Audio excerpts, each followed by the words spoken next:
Welcome to The Explainer.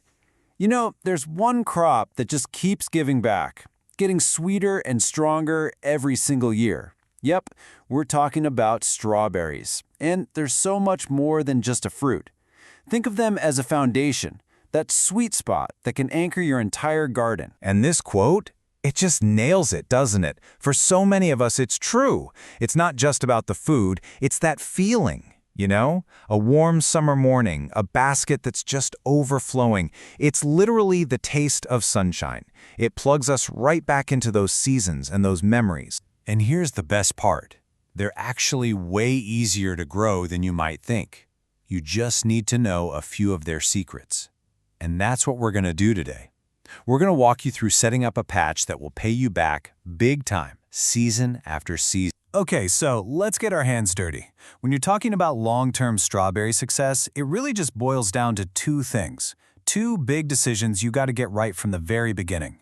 First, picking the right variety for what you actually want, and second, getting that soil absolutely perfect for them. So how do you choose? Well, it all comes down to what you're dreaming of. Do you want that one giant, incredible harvest, enough to make jam for the whole year? Then June bearing is your guy. Or would you rather have a steady trickle of berries for your morning cereal all summer long? Then you're going to want to look at day neutrals. And everbearing? Well, that's your perfect best of both worlds option. And this is where it gets real. This is where the theory turns into your actual shopping list. So you're not just picking a type anymore, you're picking for a purpose. You need something for a container garden? Boom, that's TriStar. Or maybe you're craving that super intense, almost wild heirloom flavor. Then you're looking for something like Mignonette. Okay, you've got your plants picked out. Now it's all about the soil. And this is so important. Strawberries have really shallow roots, which means they are super sensitive to what's going on right around them. If your soil is heavy and wet, their crowns will just rot. If it's weak and sandy, you'll get tiny, tasteless berries.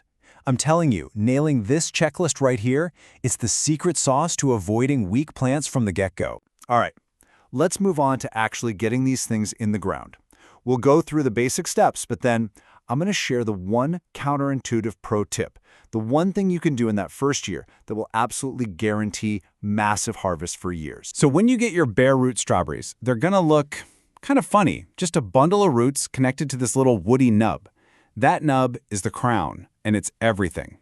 The planting process itself is super simple. You just make a little mound of soil, kind of spread the roots out over it like a fan, and fill it in. But step 3, setting that crown at the right level, that's where almost everyone messes up. So listen up, because this is the critical part.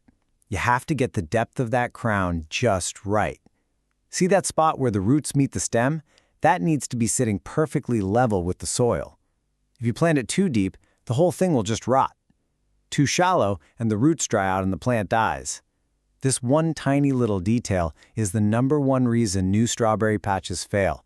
It's that important. Okay, so your plants are in the ground. You got the depth perfect. They're starting to grow. And look, you're getting little white flowers. It's so exciting. So, what's the most important thing you can do right now to make sure these plants are successful for years to come? The answer? You pinch off every single one of those blossoms. I know, it feels totally wrong. It's painful. You waited all this time. You did all this work, and now I'm telling you to destroy the flowers? But you gotta trust me on this. This is the ultimate pro move. See, by pinching off those flowers, you're sending a crystal clear message to the plant. You're telling it, hey, forget about making fruit this year. Your job is to focus on your foundation. So all of that energy, instead of going into a few berries, goes straight down into building a massive root system and a super strong crown. You're basically trading a small handful of berries this year for baskets that are overflowing for the next 3, 4, even 5 years. This is where a little bit of patience pays off big time. Okay, so you've made that first-year investment. Now your patch is established, the roots are deep and strong, and from here on out, care is just a simple, predictable rhythm. It's really just a few key jobs each season to keep your plants happy and pumping out berries. So in the spring, as things start to warm up, you want to gently rake away that winter mulch. Let the crowns see the sun and breathe a little. This is also the time for their morning coffee, a little wake-up call. A good dose of a fertilizer that's high in phosphorus will get them started on making tons of blossoms and fruit. Then comes summer, and it is go time. You're going to be out there harvesting every 2 or 3 days. And here's the thing, the more you pick, the more the plant will produce. It's awesome. Now you'll also start to see these long vines shooting out. Those are runners. We'll talk about what to do with those in just a bit. All right, once you've picked that last berry, it's time for a fall cleanup. Think of it like tidying up the house after a big party.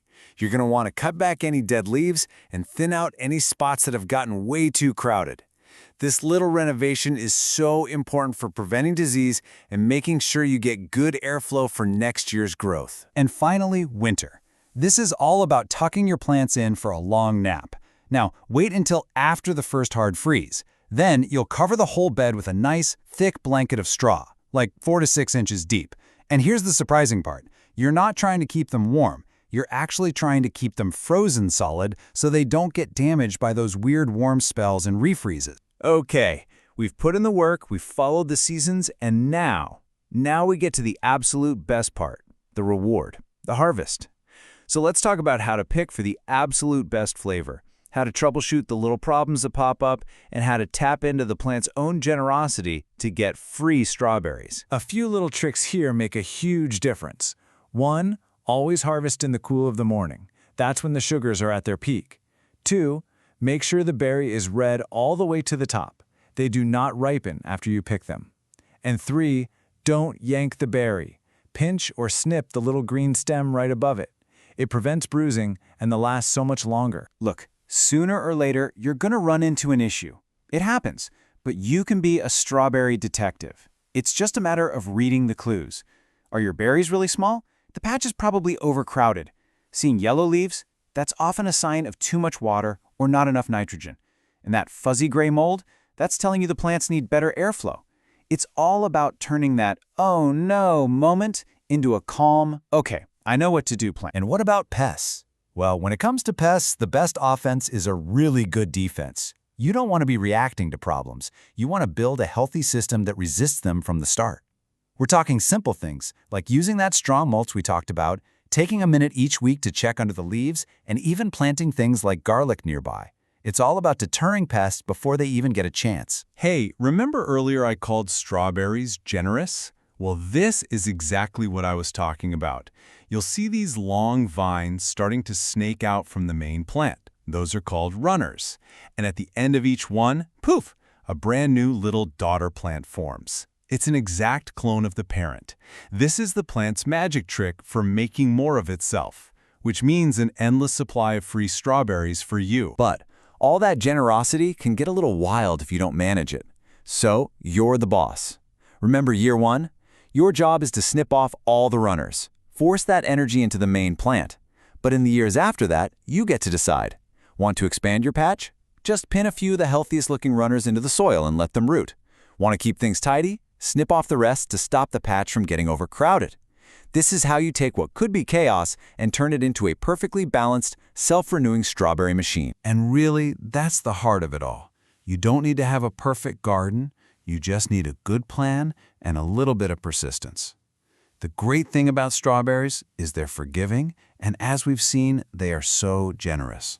They'll pretty much teach you what they need along the way. So if you're looking for that perfect place to start with strawberries. Go build your garden on a foundation of sweetness.